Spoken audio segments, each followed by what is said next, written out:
What's going on, guys? My name is Chad. I am the founder and developer behind BrushPlan.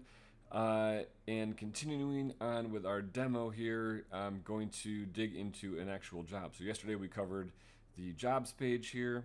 The day before that we did the dashboard page. Today we're going to look at an actual job. So I'm going to click on Arizona Middle School. And coming in here, we have the school. I have a job number. Click this little edit button to change the job name or number.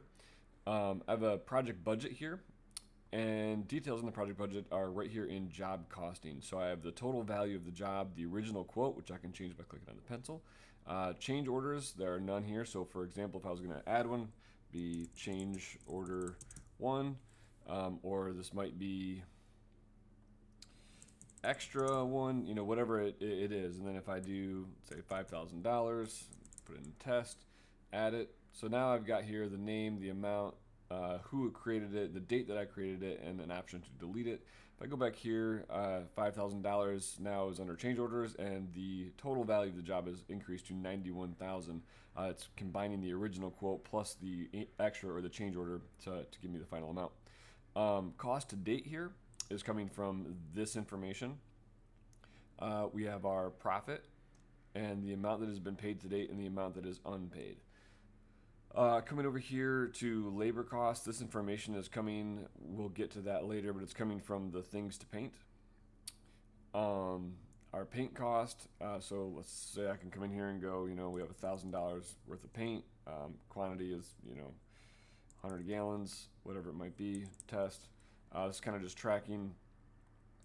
So there's our paint cost, rental equipment, subcontractors, sundry cost, and contract expense. So contract expense might be things like some commercial projects require different levels of insurance or different performance bonds to be purchased. So that would be a contract expense. So that is job costing. And then we have job type. Contract type is bid versus time and material. And then job status here can be changed from in progress, on hold, punch list, whatever it might be. So that is a job costing section. I'm going to move through this kind of quick because I'm already at over 2 minutes and there's quite a lot of things to go through here.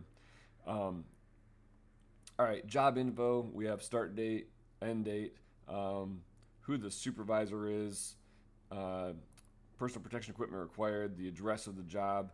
All these can be edited by clicking the edit button. Same thing with contact information here. We can change it by clicking the edit button. That's pretty much the job info. All right, things to paint. Total hours budgeted, total hours used, and total hours left. We have base bid budgeted, used, left, extra hours budgeted, used, and left. So these items combine together to the total hours. Right now it's just broken down here as extra hours and regular hours. Normally what we would do is do, like drywall, choose a labor rate, hours budgeted to do this thing, let's say 100 hours, hours used is 0, gallons used is 0, click save, then we have drywall. And then we might come in and say CMU or block. Again, choose a labor rate, hours budgeted to paint the thing.